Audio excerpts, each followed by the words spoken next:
Ini cara manggung gimana Ustaz? Manggung, alhamdulillah masih kita insya Allah Kiai saya mau ke Hong Kong. Itu pun dengan syarat. Iya. Ada yang undang. Sekalinya ada yang undang buat bus. Jadi kalau ada yang undang pecinya bagaimana? Gini. Iya.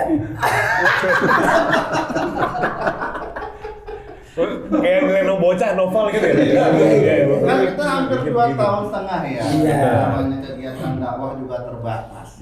Begitu dilonggarin dapat undangan. Iya. Tapi bukannya ini ceramah. Terus tahlil.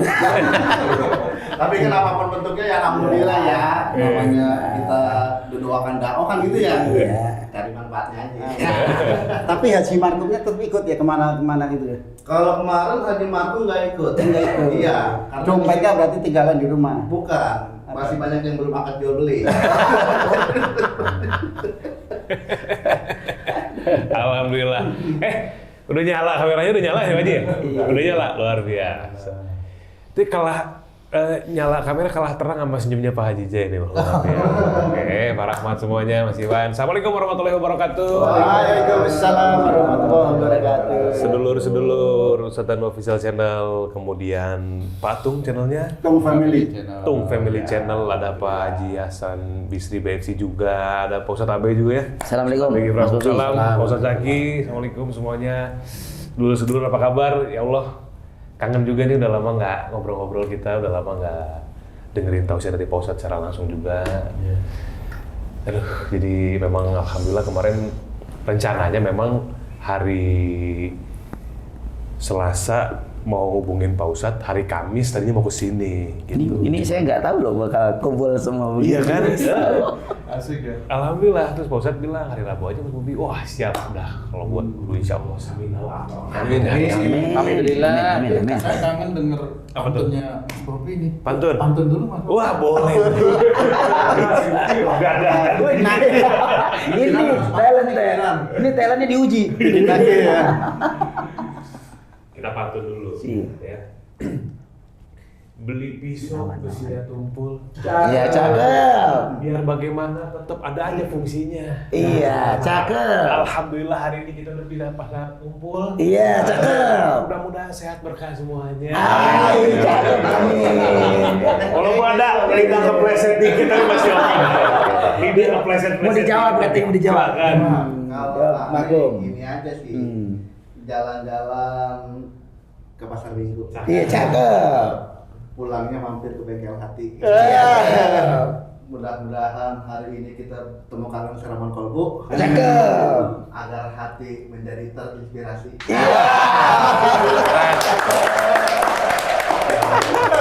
Saya juga ada nih satu. Silakan.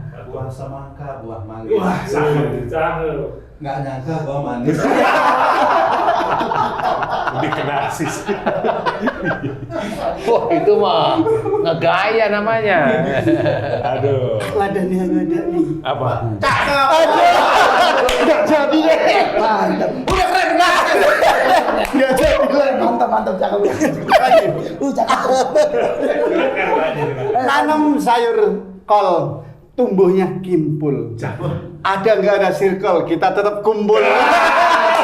Itu dia. Ke Jakarta naik parasut. Cakep. Yuk kita lanjut. Jalan-jalan ke kebun Cimanggu. Apa? Iya. Pulangnya bawa teh botol dari 17. Cakep. Nah, hari ini kita kumpul di Ustadz Danu. Pulangnya dikasih gelas. Nyaret gotong. Oh iya. Kelasnya udah tulisannya ya. Naik pesawat dari Jakarta ke Bali. Harus pakai PCR. Nah, itu informasi. Lebih ke info. Pantun lebih ke info. Ada lagi. Udah.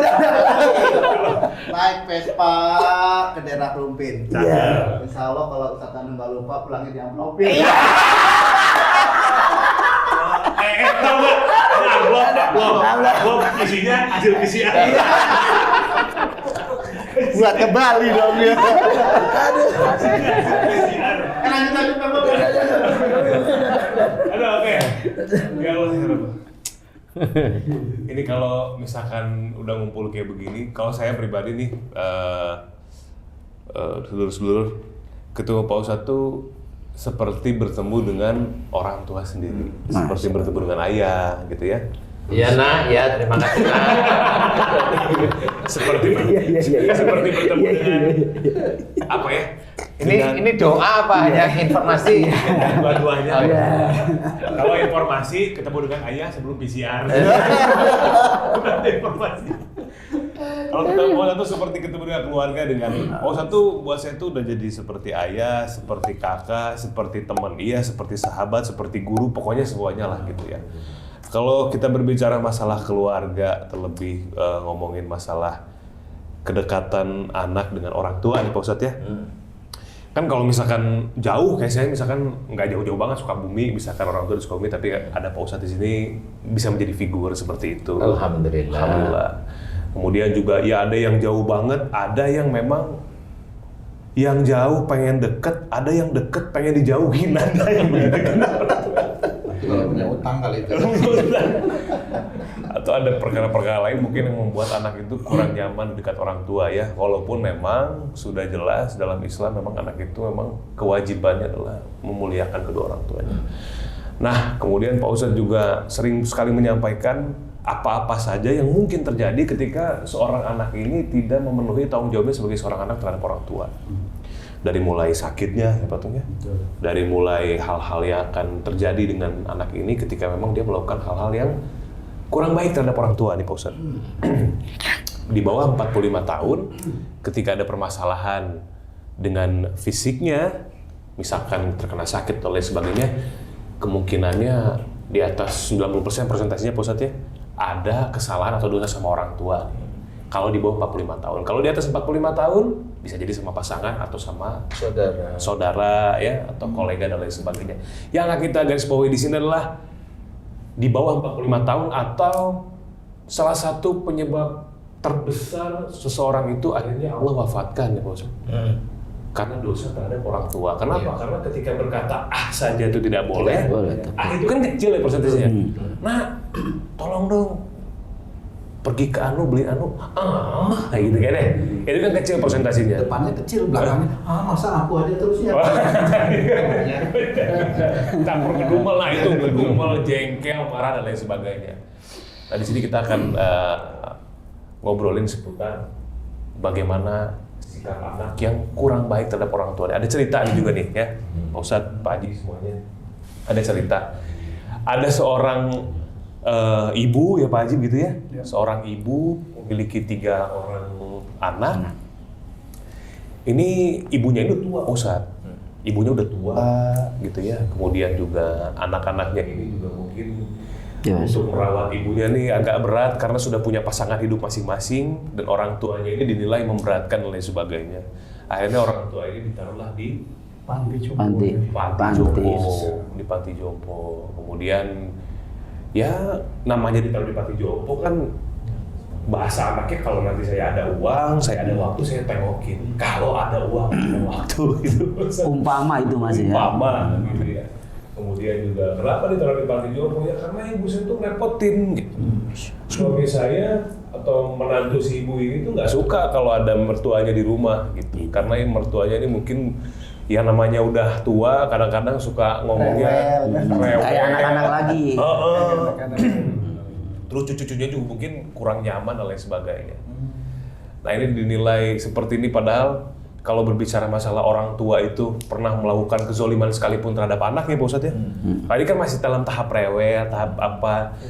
Apalagi kalau orang tua yang, saya pernah nanya sama Pak Ustadz apa jadinya kalau orang tua itu betul-betul menzolimi anaknya. Misalkan si ayahnya mukul ibunya depan anaknya, itu kan parah tuh ya. Kemudian main fisik, ngegambar anaknya dan sebagainya, itu gimana sebagai seorang anak? Pak Ustadz pernah bilang sama saya waktu itu, tetap doakan orang tua dengan penuh kelembutan, minta sama Allah agar dibalikan hatinya. Seperti itu. Sebetulnya sebagai seorang anak tuh kalau udah separah itu, sebetulnya mesti gimana sih Pak Ustadz gitu? Oke, ada yang nambahin barangkali? Silakan Pak Haji. Ya. di dalam Al-Quran kan seperti yang Ustaz selalu sampaikan itu ya, apa wama asobatum min musibatin Bima kasabat aidikum. kayak kafir gitu. Itu kan kalau kita diperhatikan bahwa sesuatu memang dari akhlak kita sendiri. Kemudian apakah itu juga akan menjadi mata rantai genetika akhlak itu Ustaz, itu satu. Yang kedua, kalau persepsi atau angle kita itu dilihat dari anaknya, misalnya seperti yang Mas Bobi tadi sampaikan ya, ridho wa fi ridho walidain wa fi suhtil walidain. Ini jadi bagaimana Ustaz? Apakah ada benang merah yang nyambung ataukah justru berseberangan atau malah justru bertentangan nih Ustaz? Tinjauannya. Iya, kalau kita melihat kan tidak bisa kita lihat dari sisi orang tuanya yang disia-siakan, nggak bisa. Kita juga tidak boleh melihat dari sisi anaknya yang menyia-nyiakan orang tuanya juga nggak bisa. Jadi sebenarnya kalau kita melihat dari satu ayat Allah Ta'ala yang tadi Pak Haji sebutkan, bahwa musibah yang diterima itu disebabkan dari buah tanganmu sendiri. Kalau dari ayat ini berarti ada urutan cerita sebelumnya. Yang ini sebagian besar orang Islam itu menutup. Saya bilang sebagian besar orang Islam itu menutup. Jadi kalau ada musibah, orang Islam, saudara-saudara kita, barangkali termasuk kita itu nggak mau ngakuin kalau kita salah. Jadi ayat itu ditolak. Nah, kalau menolak ayat itu tetap di mata Allah Ta'ala tetap kafir. Menolak ayat di mata Allah kafir. Nah, disinilah sebenarnya tugas-tugas kita itu berdakwah untuk mencoba menyelesaikan masalah. Bagi ibu dan anak, ibu melahirkan anak, ini adalah anak ini ujian dari orang tuanya. Jelas ujian, ya. Betul. Kemudian apa saja ujian banyak sekali, termasuk si ibu sebelum mengeluarkan anak ini ada suami ujian, suaminya ujian dari si ibunya, anaknya keluar ujian, anak lagi yang ini keluar ujian. Nah, kalau ada persoalan anak sampai sekarang, orang kan tidak tahu, taunya ibu ditaruh di panti jompo. Saat ini saja terlihatnya dari waktu ini, waktu seminggu ini umpamanya. Jadi orang itu akan menutup cerita masa lalunya. Semua ketutup. Masa lalu kenapa si ibu ini ditaruh di sana gitu? Iya, awalnya itu alasannya. apa sebenarnya? Nah, inilah yang harus kita pikirkan. Namanya muhasabah ya begini ini, memikirkan sebelumnya ada apa cerita asal mulanya itu bagaimana kok bisa cerita seperti ini menurut dari sisi agama kita, menurut dari sisi akhlak yang dikerjakan mereka, apakah mereka akhlaknya itu ngikutin sunnah ya, akhlak Rasul mamanya, atau memang akhlaknya itu semaunya sendiri, kan nggak tahu. Wong kita sendiri itu juga mengakui Rasul, kita itu mamanya bersolawat kepada Nabi, tetapi akhlak kita belum tentu sama seperti beliau, kan gitu ya. Nah, disinilah yang harus kita sadari. Kalau si ibu seperti itu menurunkan anak, di mana ini selalu bentrok. Ini kelihatan bentrok. Berarti ada genetik dari ibu atau dari suaminya si ibu ini ke anak. Pasti tidak akan mungkin Allah itu berbuat zalim kepada ibu melalui si anak itu, enggak. Nah, disinilah fungsi dari ku anfusakum wa ahlikum naro itu di sini. Apa maksudnya? Ini ada ibu, ada anak yang saat ini udah gede-gede, si anak nolak ibu, kena si anak cerita ibunya rewel, kan gitu nih. Iya. Nah, di titik inilah kita akan membahas dari satu ayat, ku anfusakum wa ahlikum naro, jagalah dirimu dan keluargamu dari api neraka. Berarti intinya ya ke anak, ya ke ibunya. Ke ibunya, apakah beliau itu dulu bisa menjaga dirinya dulu dari api neraka, menjaga dirinya dulu dari api neraka, yang keluarganya nanti dulu, dirinya dulu. Karena si ibu ini kan yang sudah dewasa, yang sudah melahirkan. Kalau ibu itu memang sering datengin taklim, pengajian, kan begitu ya. Ini tuh bisa nggak dia menyerap kajian-kajian dari taklim tersebut, dari guru-gurunya, bisa nyerap nggak? Kalau dari guru-gurunya hanya bercandaan, nggak ketemu. Kalau gurunya ilmunya ya pas-pasan, nggak ketemu juga. Jadi pada saat beliau itu mendatangi taklim, hanya niatnya saja yang ditulis. Datang tidur Atau merem-merem karena capek, datang ngobrol ngerumpi, yang lain itu kan beda-beda nih. Nah, Datang makan ya. datang makan boleh, tapi di titik ini belum paham si ibu atau si suami ibu ini belum paham bahwa diri kita ini itu juga harus kita jaga dari api neraka. Bisa aja dalam taklim itu gurunya, ustadznya mengajarkan bahwa jangan marah, tapi dia hanya biasa dengan jangan marah, biasa aja. Pada saat gurunya lucu baru ketawa, ya yang masuk di sini lucunya. Sehingga kenapa yang seperti itu ya, karena si ustadznya hanya berpikir ini kelolot, ya mending saya lucuin aja karena males dengerin. Padahal kalau kita lihat bukan males dengerin, memang nggak bisa ngomong ustadznya. Jadi kan gimana? Jadi nggak menarik mau gimana? Kalau nggak menarik itu kan ya terus ya, itu sama seperti zaman saya TK kan begitu. Ya begitu aja kan gitu. Ya nggak bisa disalahin yang datang di taklim. Sehingga dakwah di titik itu bisa aja dianggap oleh Allah Ta'ala tidak terlalu bermanfaat. Nah, disinilah si ibu nggak bisa menjadikan dirinya itu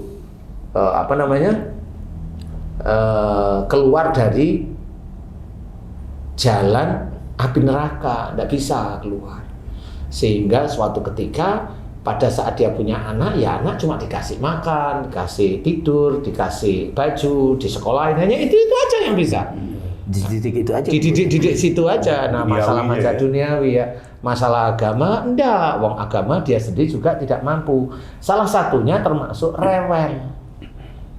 Si ibu itu atau suaminya rewel terus, atau si ibu itu memang di keluarga itu memang ibunya sebagai leader. Apa namanya itu? Sebagai orang yang nomor satu, pengatur di rumah tangga. Jadi suaminya kalah. Ikut juga ya suaminya ya. Suaminya ngikut. Sehingga si ibu ini dengan suami itu takluk dengan beliau. Ini juga salah. Harusnya beliau itu dengan imam hormat. Ini tidak ada hormatnya sama sekali. Jadi suami ya diem aja, kutuk, kalau orang Jawa itu kutuk. Takut kalau baru ngomong disenggreng, dimarah. Takut akhirnya si ibu ini tidak bisa menjaga Sabar ya. dirinya. Apa ini? Oh, ini berdua nggak bisa ngobrol sendiri nih? Atau memang sudah klik apa gimana? Jadi apa yang Gimana? Guru sampaikan Ustaz? kayaknya mewakili gitu. Dari tadi saya tuh merhatiin Ustadz itu penuh. Coba. Jangan ulang Ustaz Zaki nanti. Aduh, maaf. Saya ketawa udah lucu asik lucu.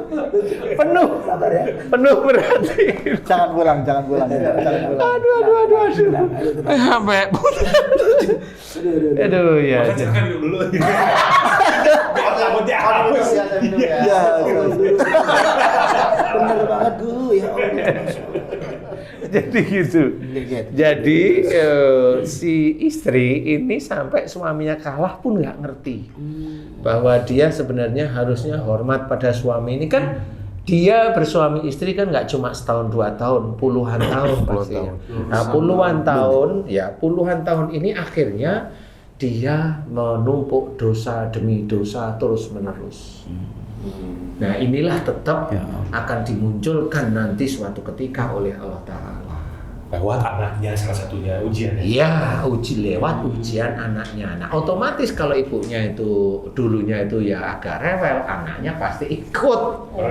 Gampang tersinggung, nggak mau dikalahkan, otomatis ikut. Ikut rewel ketika orang tuanya rewel. Ya, karena sama-sama nggak ngerti dari sisi agama, sehingga di titik anak rewel ke orang tua, inilah yang menjadi masalah sekarang. Sehingga orang tua ini sudah tua, diikutkan ke satu anak, ngerecokin. Kan dulunya kan begitu, suaminya yang direcokin. Seseng suaminya diem atau ngikut atau bagaimana. Nah, sekarang ke anak. Nah, orang tua yang seperti itu biasanya dia akan bilang, loh aku kan orang tuamu, kenapa begini? Nah, dulu lupa gitu bahwa dia harus Menjadikan anaknya gimana, anak saya itu soleha. Muhasabah kan pada saat itu tidak dikerjakan oleh ibundanya, tidak ngerti. Karena pada saat datang di taklim, di pengajian itu nggak diajarkan. Padahal sudah banyak diajarkan di dalam Quran itu. Coba banyak-banyaklah kan kamu mohon ampun.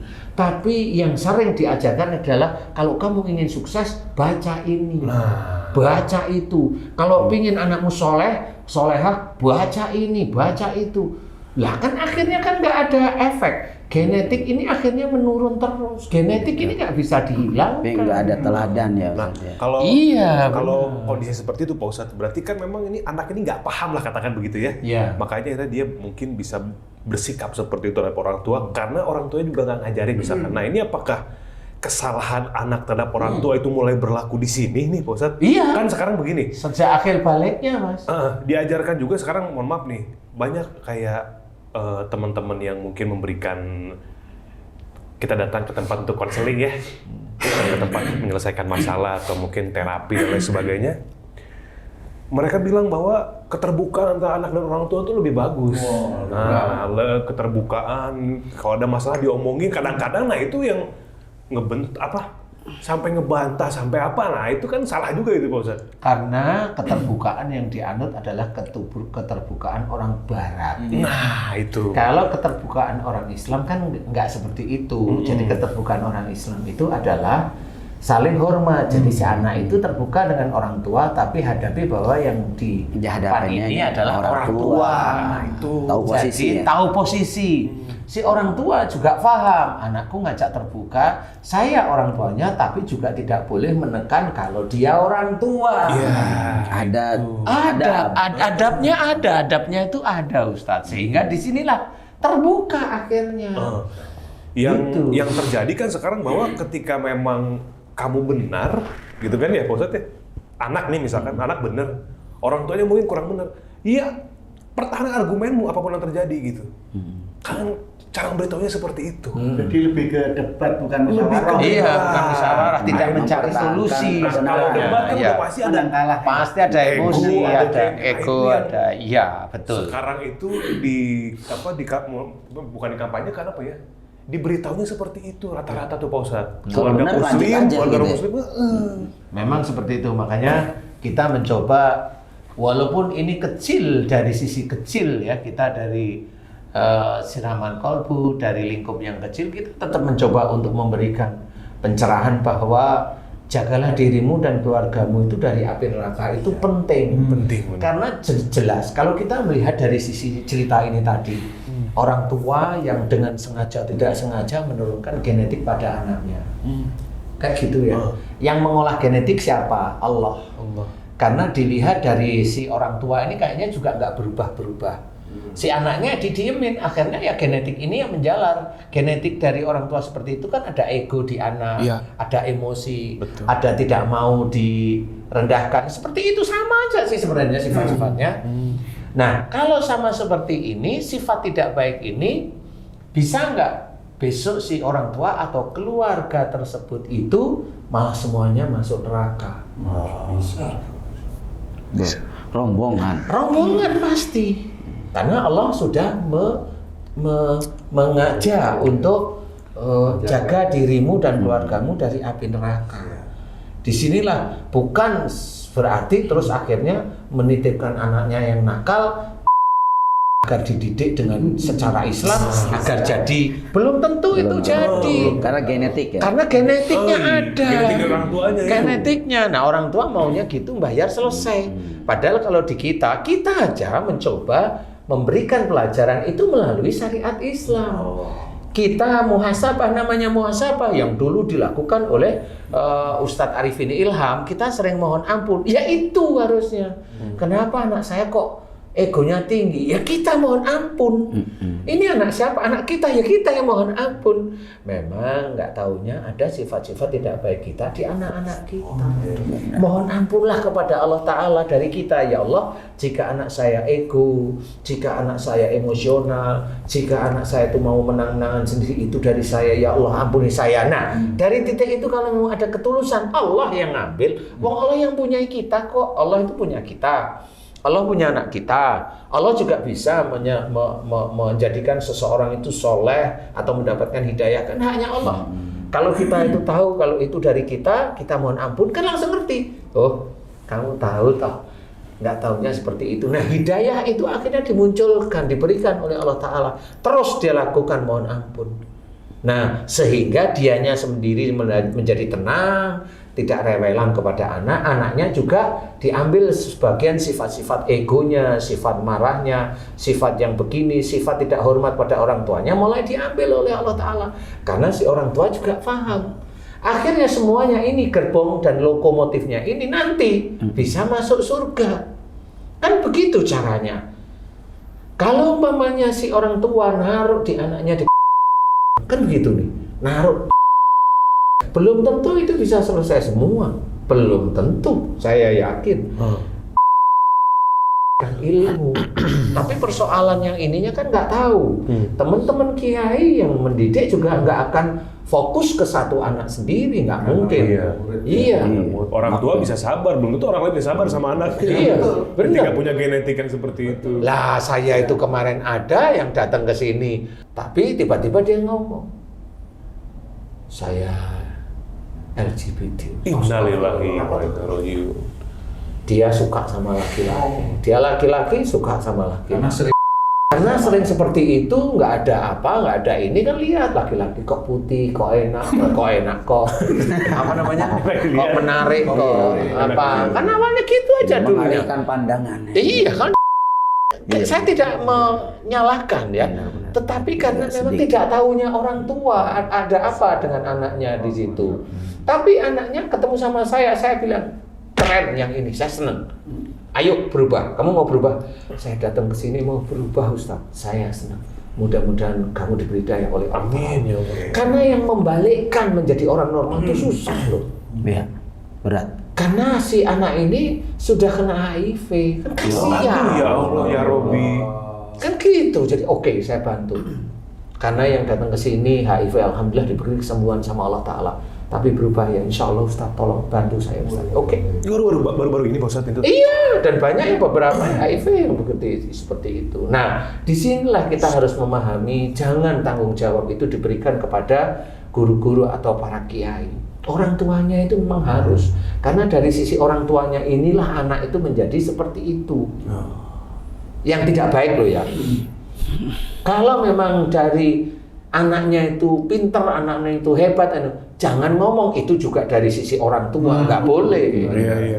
Karena itu kita harus ngikutin salah satunya ma sabaka min hasanatin fa minallah wa ma sabaka min sayyi'atin fa min nafsik. Nah, dua kalimat dari ayat ini kita harus paham bahwa semua nikmat itu datangnya dari Allah, dan kalau ada musibah datangnya dari kita sendiri. Nah, jadi kita harus paham kalau anak kita pintar, kalau anak kita itu baik, jangan kita ada ujub atau riya, belajar. Walaupun itu susah, iya saya tahu itu susah, tapi tetap belajar. Karena namanya ujub, riya, sombong tetap ada di hati kita. Tidak ada yang tidak, semuanya punya.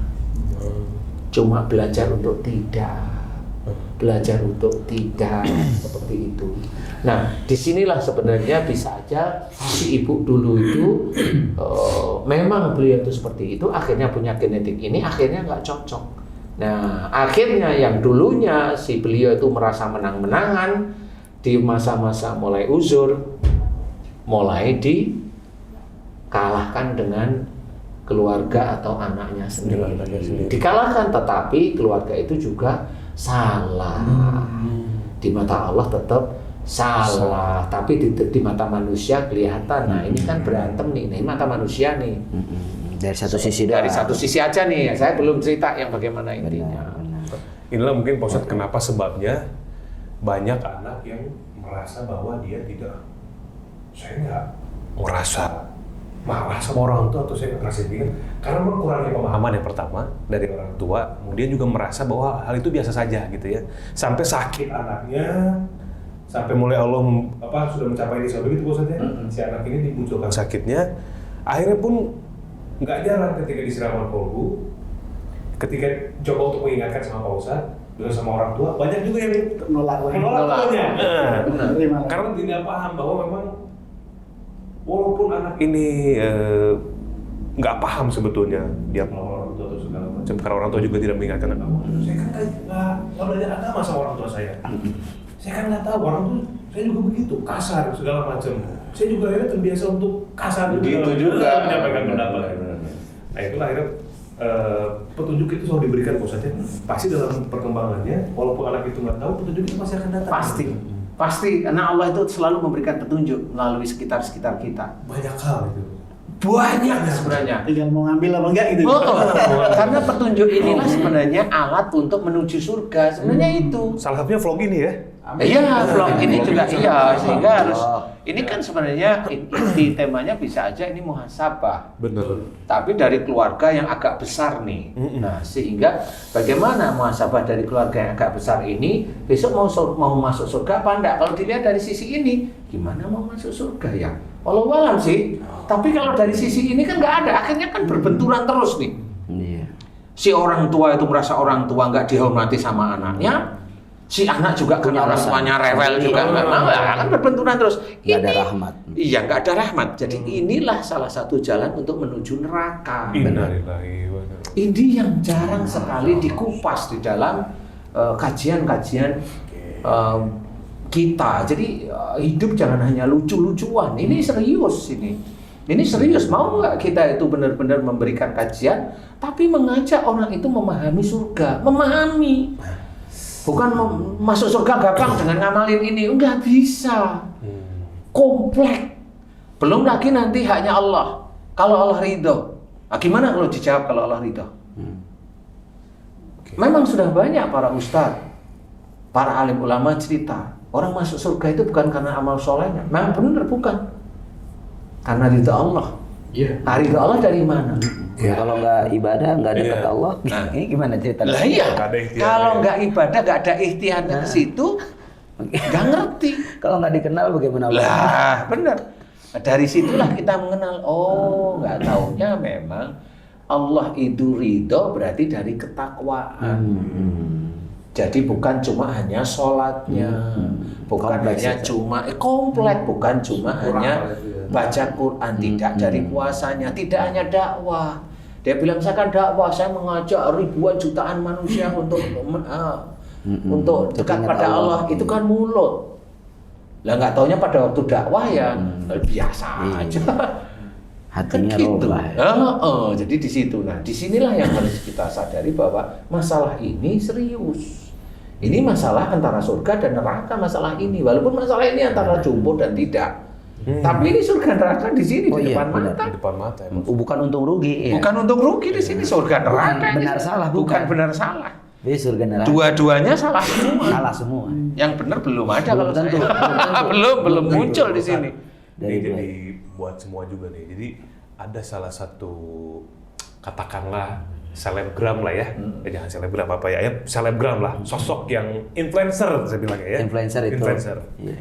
Dia pengikutnya banyak banget. Salah satu konten yang paling disukai dari influencer ini adalah dia itu deket banget sama bapaknya.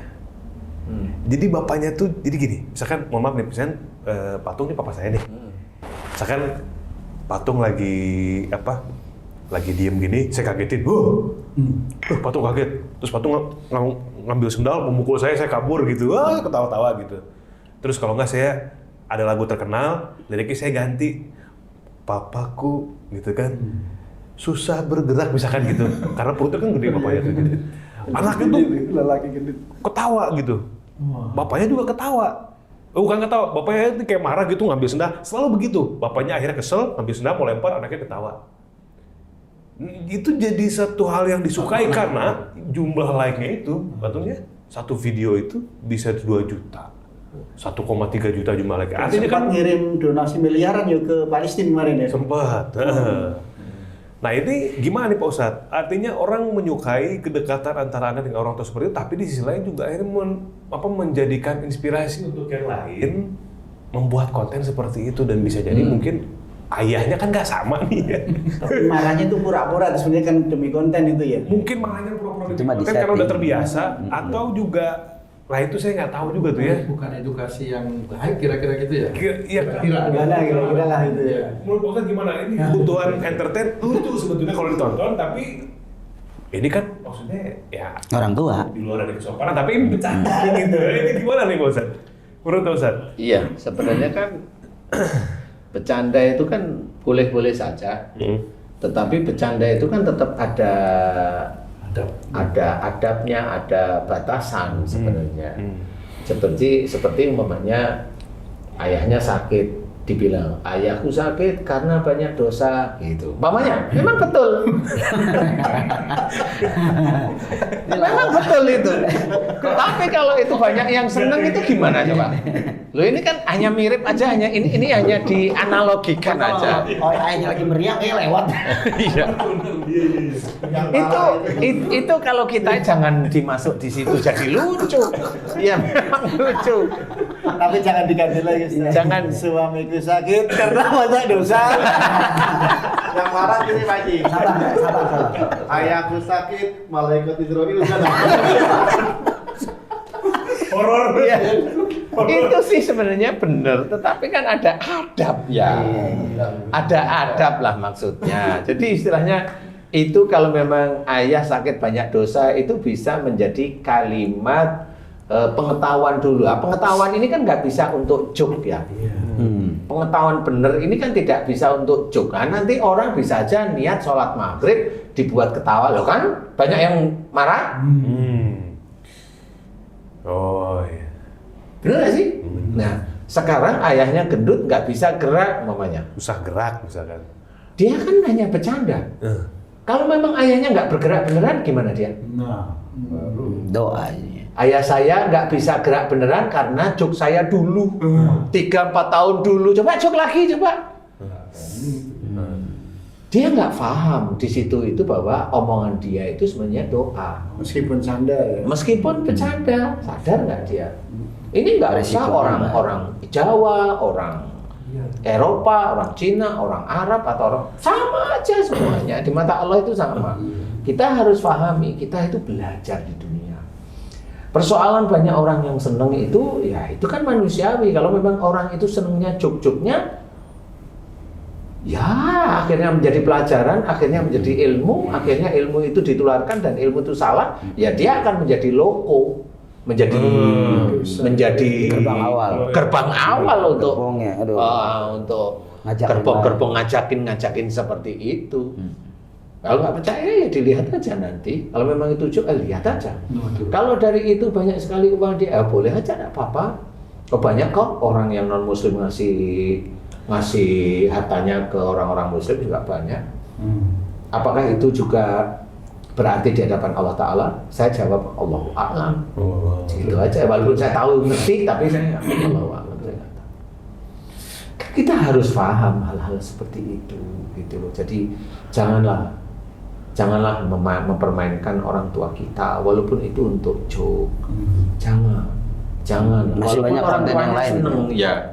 Orang tuanya seneng itu karena ini bercandaan. Boleh, tetapi kan di hadapan Allah mana ada bercandaan? Benar. Mana Adab itu harus benar-benar dipakai ya, Guru.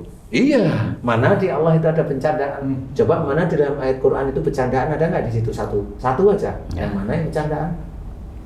Satu aja coba cari. Ya ada, semuanya serius.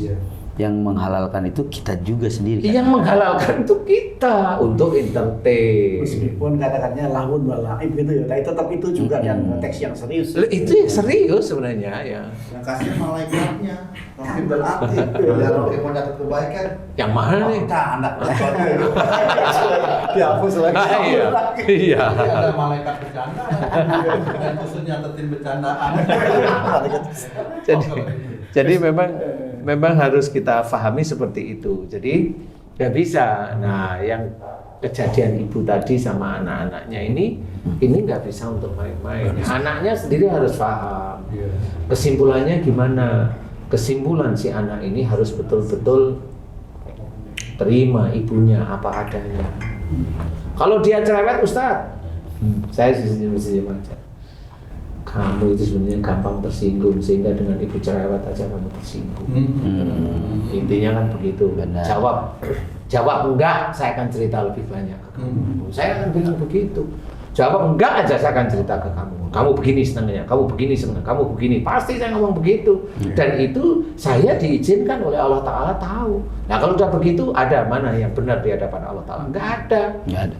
Jadi Nah, kalau- sama-sama mendebatkan yang salah. Ya, sama-sama mendebatkan salah dianggap benar. Iya. Bentrok ya, Bos. Iya. Akhirnya mencari pembenaran sendiri. Nah, salah dianggap benar itu tadi. Itu Nah, kalau dari kalau dari ibunya sendiri, dia harus minta maaf ke anak atau enggak sebelum minta ampun kepada Allah ya, karena selama ini tidak memberikan pelajaran Contoh ya. agama yang baik itu. Perlu nggak? boleh, sebenarnya perlu juga sih, apalagi anak-anak sudah dewasa sebenarnya perlu. Kemudian masalah beliau sendiri kan adalah, oh iya ya saya nggak ngasih pelajaran baik pada anak-anak saya, sehingga beliau kalau memang dapat hidayah dari Allah Ta'ala, saya yakin beliau bisa aja minta maaf sama anak-anaknya. Nah kalau minta maaf itu dilakukan terus-menerus, kemudian kan namanya ingat itu kan mau ngerewelin nggak jadi kan begitu ya Pak Haji ya. Sehingga anaknya juga lama-lama luluh. Nah luluhnya ini bukan dari mamahnya begitu. Lah itulah hidayah dari Allah Ta'ala semuanya. Benar. Pada saat mamahnya itu mau meminta maaf, nggak taunya memang di balik hati mamahnya yang baik itu, di balik hati mamahnya yang cerewet ini, memang ada titik hidayah Allah yang belum keluar. Nah pada saat dia itu mendapatkan hidayah minta maaf kepada anaknya, kemudian dia nggak usah berjanji, dia berjanji pada Allah bahwa saya nggak akan merepoti, ya Allah, nah, saya nggak begini. Di situ juga ada titik yang kecil di hatinya si anak, bahwa anaknya ini sebenarnya juga nanti akan muncul kesolehannya. Nah, dari situlah mulai dia tahu ibunya minta maaf, nangis, akhirnya ngerangkul, nah, akhirnya semuanya bisa dibicarakan. Jadi Baik, itu. apa yang dipikirkan anak itu benar, ketika dia dapat hidayah tidak egois akhirnya. Iya, akhirnya bisa aja tidak egois. Tapi kalau anak itu menjadi durhaka, Jadi marah. emang saya mau ngapain kamu Bu? Bisa aja Ujian lagi itu. Ujian lagi. Benar, itu. benar, Nah, benar. di sini memang akhirnya menjadi ujian si ibunya mempunyai anak yang seperti itu. Nah, ini ibu akan menyelesaikan sampai nanti akhir hayatnya. Dia harus menyelesaikan minta ampun ya dirinya ya anak-anaknya yang memang nggak soleh pada waktu itu dimohonkan ampunan. Nah ini bagi sisi ibunya, kalau memang sampai meninggalnya anaknya memang nggak mau, ya itu urusan serahkan sama Allah.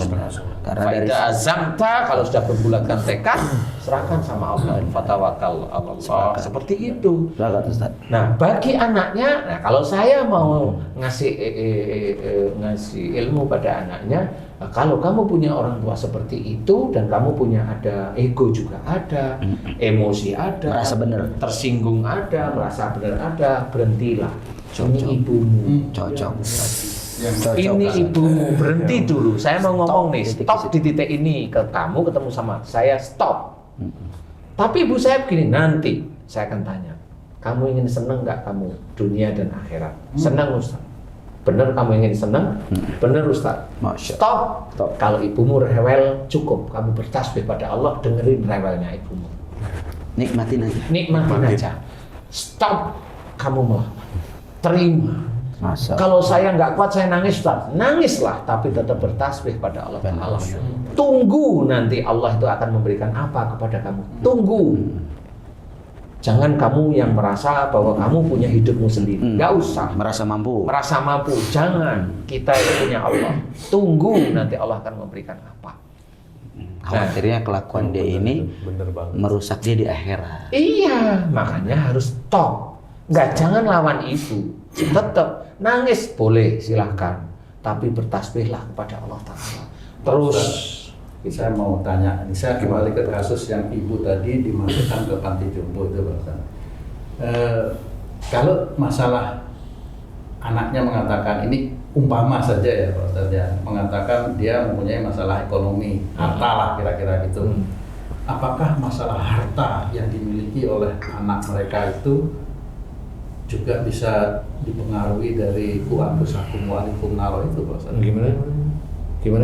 Ya kan mungkin ini ya, mungkin saya cuma punya asumsi. Taruh ibunya di panti asuhan itu bukan hanya sekedar rewel aja, tapi ya dia nggak punya cukup harta untuk ngajak ibunya tinggal di rumah mereka gitu, kira-kira gitu Pak. Pak Ustadz, apakah dengan tidak punyanya harta mereka itu, anak-anak ini. ya juga bisa dipengaruhi oleh Tuhan Pusakum Walikum Naro itu. Oh iya.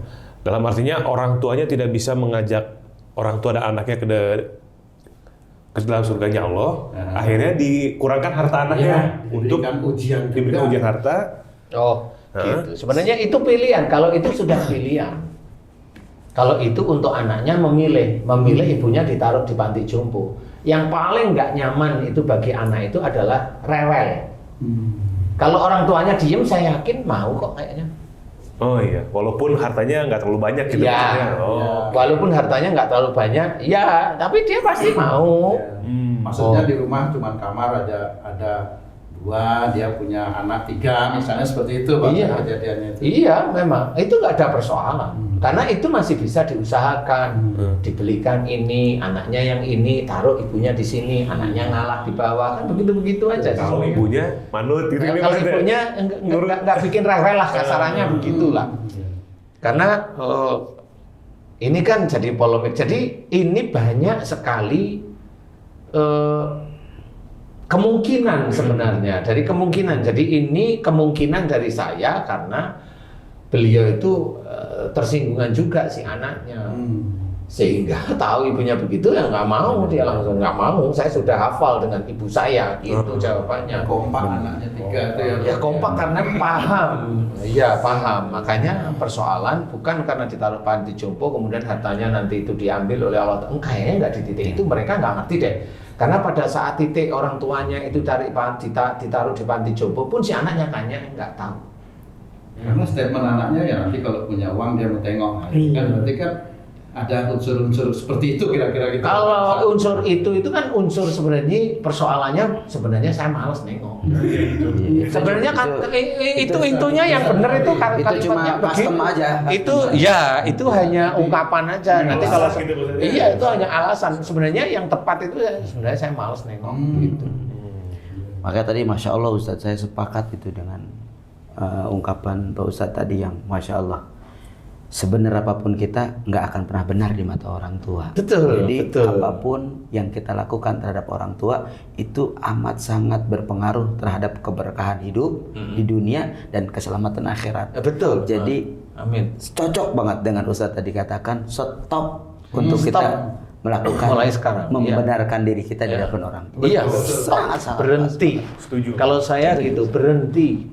Karena apa? Orang tua, ini saya cerita tentang ibu saya aja. Ibu saya itu ngomong ini ada saya, ini ada orang lain. Ibu saya ngomong, saya kan tahu ngomongan salah apa enggak, itu kan tahu ya. Salah itu saya diem.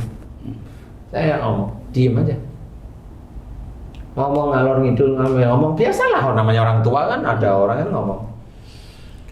Kalau saya udah diem gini, tenang, nggak apa-apa. Nanti ibu saya itu di tengah-tengah ngomong, biasanya ada hidayah dari Allah Ta'ala. Tiba-tiba ibu saya itu tanya sama saya.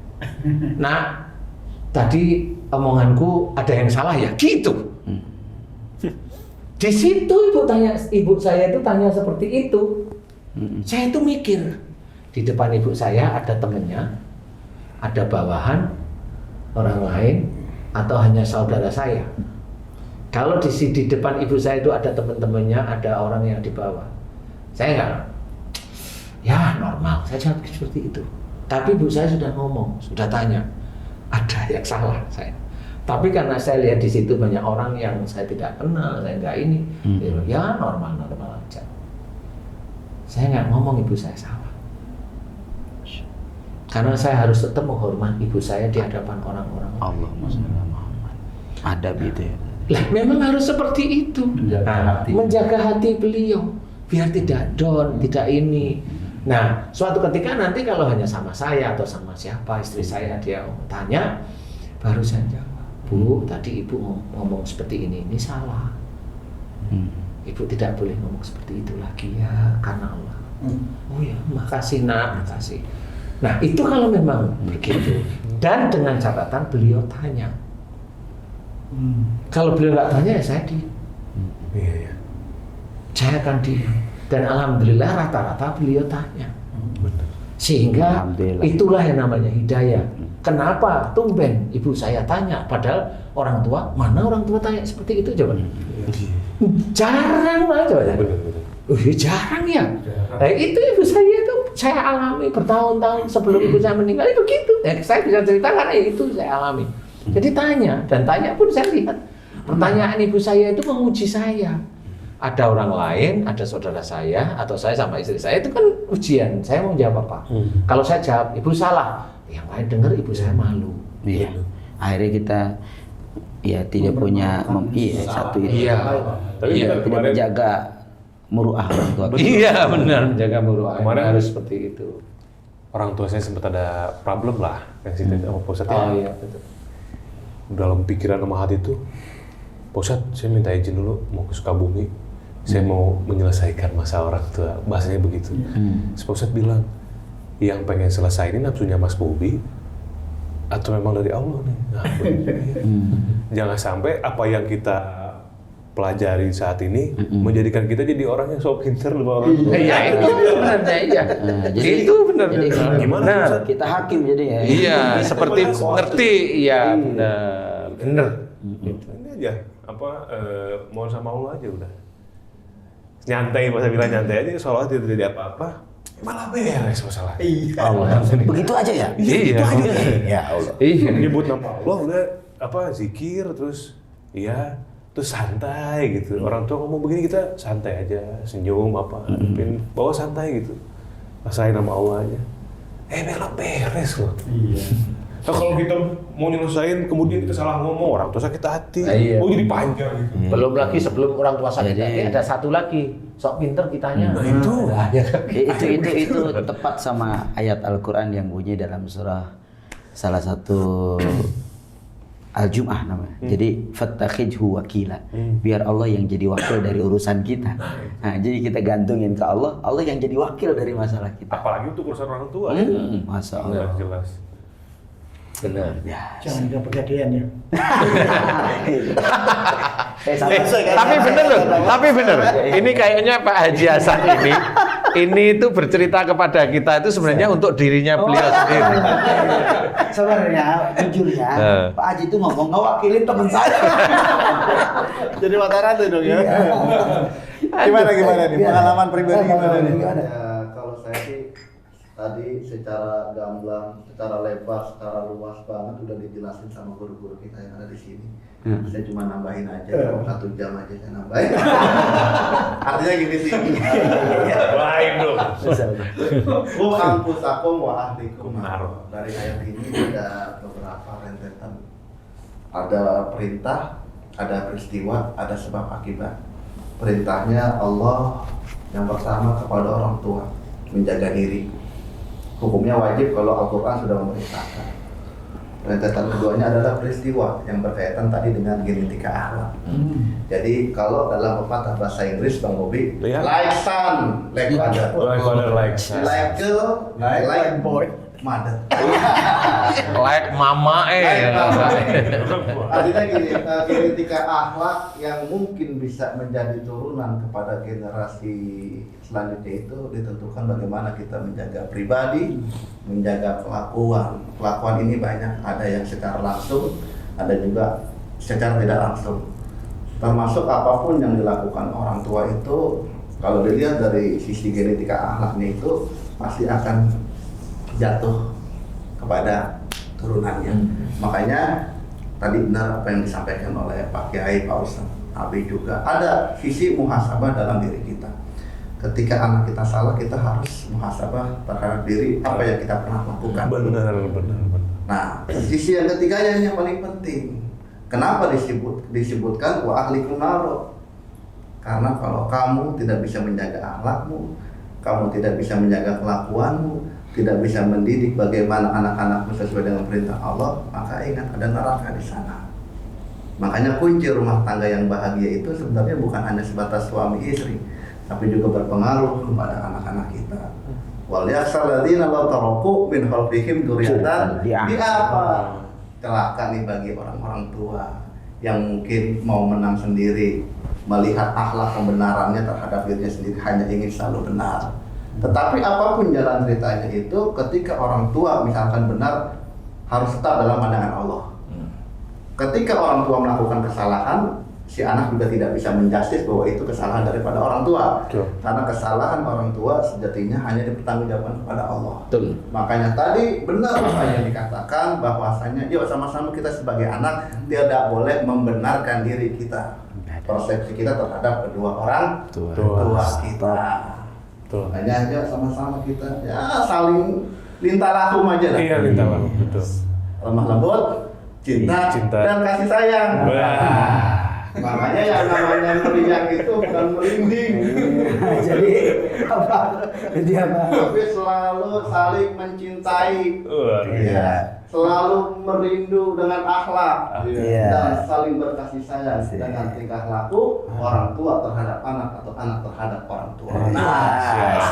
Cakep. Itu aja yang banyak-banyak. Iya. Mudah-mudahan Serangan Kolbu tayang lagi. Ya. Haji Marco. Saya jadi orang tua dan jadi anak juga nih. Iya. Jadi bingung dan Iya, tengah-tengah ya. Benar. Dan juga untuk para orang tua juga seperti yang tadi ini saya garis bawahi dari obrolan tadi selama 1 jam ini dari Pak Ustadz Danu adalah ini banyak terjadi sebenarnya ya, banyak terjadi di mana-mana bahwa orang tua tidak mengenali anaknya secara karakter, tidak mengenali anaknya berarti tidak mengenali diri sendiri berarti. Dia tidak melihat bahwa dalam anaknya ada sisi keburukan dari dirinya sendiri.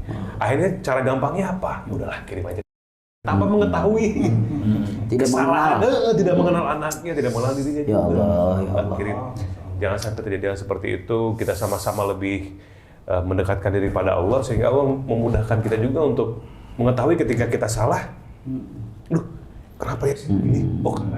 Oh kenapa ya anak saya begini? Oh karena saya begini. Atau begitu pula sebaliknya. Balik lagi ke diri kita ya. Kembali lagi ke diri kita. Allahu Akbar. Ini luar biasa sekali hari ini. Masya Mudah-mudahan Allah, kita dahsyat semua senantiasa dalam lindungan Allah Subhanahu Wa Taala. Amin. Ya Allah, kabul. Sama juga hidayah dari Allah Subhanahu Wa Taala. Amin. Terima kasih untuk Pak Ustadz atas jawabannya, juga Pak Tung terima kasih, Pak Jasan terima kasih, Pak Ustadz Jaki terima kasih, Ustadz Abi terima kasih. Siap, sama-sama. Insya Allah kita ketemu lagi di pembahasan selanjutnya.